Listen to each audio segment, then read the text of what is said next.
they can actually do a pretty good job of fighting back as long as they just avoid team fights, be very aware of Dawnbreaker. You know, there's a hero that not everybody's really playing so much, so just be really aware of that global potential. Well, let's see if T1's coach March agrees with this analysis, and he also thinks that they can take them over. As we go down to Sir Action Slacks, who's going to ask him some questions. Thank you, Sir Action Slacks. Alliance versus T1. Sunspan with Cinderin, best of 3. And this is for elimination, Cinderin. Whoever loses this is out. Winner moves on a little bit further at TI-10. Into top 8. So yes. Obviously, starting in that upper bracket, which T1 did, is the blessing. You skip one round of the lower bracket, but we've seen many times at TI teams looking hot going into the upper bracket. They lose their first set, they drop down, lose again, and that is a fate you really don't want to face. When you feel like you came in a good position, you can get knocked out almost just as quickly if things go awry. So looking to take this series against Alliance, of course. I think fair to say, based on how groups went and how the upper bracket went for T1 against LGD, taking at least a game against the Juggernauts. T1 probably fair to assess them as the overall favorites in this matchup. But Alliance have been picking up a little bit of momentum, obviously going off that win yesterday. And you heard in the pregame the discussion about how S4 has said they've learned a lot from the group stage. And Alliance is one of those teams that can, they can pick up some momentum. They can learn from their mistakes, and obviously,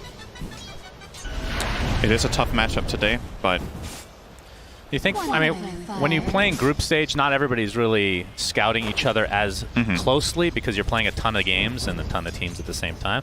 But when it gets to this stage, there's a lot of prep that goes in for this specific team. Alliance has a little bit more time to work with, I would say. But T1 obviously coming from upper bracket, they're obviously disappointed that they lost that best of 3, but. Should be an exciting matchup. They're going to get each respective water rune.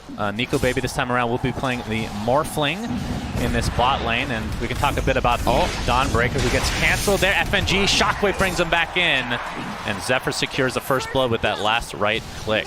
When you're playing these squishy 5s against Dawnbreaker, you need to be quick on your fingers. You need to be ready for that play to come. As soon as the Celestial Hammer goes out, I guess. I don't know what that was supposed to mean. Because you have no interest. That was the joke. Zephyr makes his way to the top lane. Wraith Fire Blast into the Starbreaker. The Burrow Strike is there in time for S4. But he's going to take so much damage from that hammer. I think one saving grace for Alliance here against the Dawnbreaker ult, like we talked was for, right? Because as the draft panel pointed out, there are some aspects of this game that can be dangerous to Morphling. So you could maybe see him go for something like a Lincoln Sphere against Bane, which isn't necessarily ideal. Okay, FNG in trouble. Starbreaker not going to fully connect on FNG. Limp gets the nice cookie, stun, and the regen rune, and Carl just getting kited around. Another kill goes the way of Alliance. As FNG taking some harassment, but looks like he will live through the day thanks to the support of the rest of his team. Yeah, great rotation there. It looks like T1 will finally get this tier 1 bot. Oh, Nico Baby. LSA is going to connect. There's the Fiend's Grip from afar as well. Laguna Blade finishes off Nico Baby. Hanskin trying to take out the tower, but it's very healthy. For lack of a better word, that seemed a bit naive, almost. It's obvious from our perspective. Right, let's just go Roche. Yep. Your team fight is available. So. And we're going to have a smoke from Alliance. We'll see if they find a kill here. Sleight of Fist going to dodge some spells from Carl. Oh my 23 God. Savage jumps in, and it's going to be a very quick kill onto Hanskin. In the meantime, Epicenter goes up, but there's the RP to counter it. And T1 taking 3 kills for themselves and taking basically no damage in this engagement. 23 Savage almost one-shot a Snapfire with Medallion. Double damage as well. They even find Nico Baby. Does get off the attribute shift, though. Wow.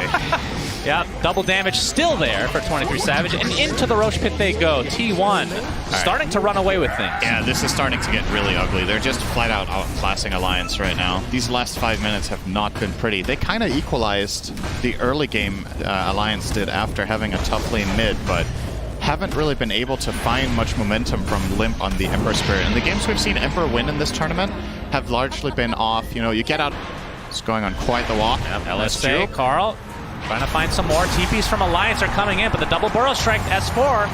BKB popped by Carl, though, and FNG is just going to go down to the right clicks. Nico Baby trying to find some sort of collateral kill here. Whitemon's just going to Nightmare him, and 23 Savage in the vicinity, completely surrounded as Nico Baby.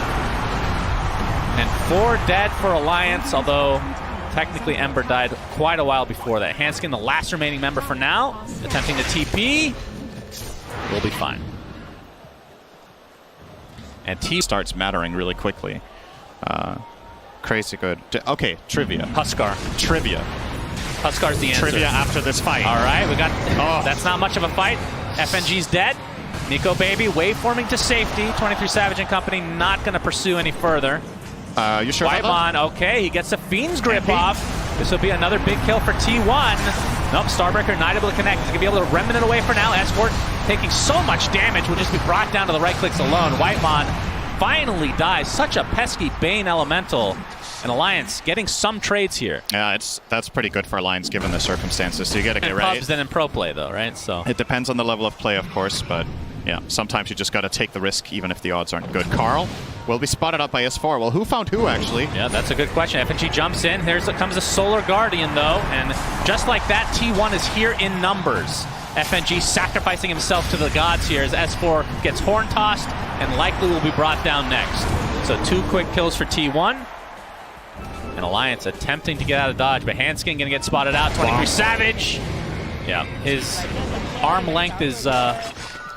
Trick question. Oh, technically it does have a passive. 3 passives, yeah. but no name. No names. Yeah.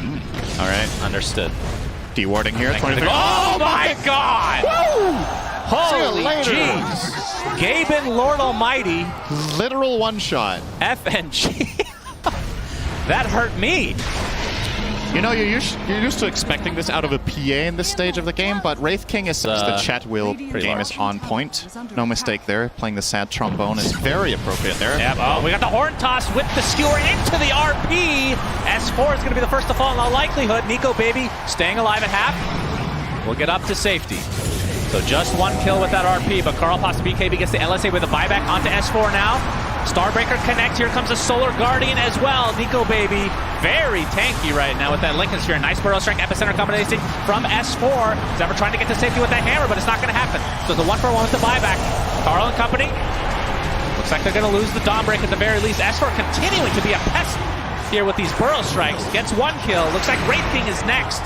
That's after the reincarnation, so T1 have to back off. That's a very nice good defense hold from Alliance. Be careful, he's taking so much damage from Carl. He is, but looks like he's fine for now. His limp creating a lot of space here, but the Laguna Blade, S4, a little bit too far this time. Yeah, and he doesn't have buyback, and T1 obviously know this. They just bought back in the enemy base, so this does open up a potential push down mid play for them. And that actually is pretty big because Morphling can't turn into safety Carl now. found Limp with the blink stun. The Centaur stomp not going to be there in time. Limp, BKB attempting to TP, but the RP cancel. Down he goes. Does have buyback, though. Still a minute 20 left on the Aegis. And opening pretty soon is 31K net worth lead for T1. And definitely playing a little bit disciplined. Cuckoo. Horn toss. Yep, horn toss is there, and S4 is dead. 60 seconds on the deck. That skewer range no talent buyback. Is so absurd. Like, you're expecting that skewer to stop any second now, and it just keeps going. Yeah. I mean, this feels like, I mean, you talked about Elder Titan. I feel like Magnus feels like the hero of the tournament right now. In a lot of ways. He is doing very Getting well. through a lot. As you see the overwhelming blink come in. We didn't even catch that on camera, but a lot of damage being done by T1. And it looks like the Fiend's grip is there as GG's will come out for game 1. This was a shellacking, Cinderin. Yeah. T1 up 1-0. As no need to sugarcoat it, really. That was just... Yes. That was not even close. Okay. That was just not even close. T1 basically... T1 came out of a stronger laning stage. Alliance had a couple of good moves in the first 10 minutes, but after that it was just all T1 all the way to the bank. And they secure themselves game number 1 with a 39K gold lead here. Alliance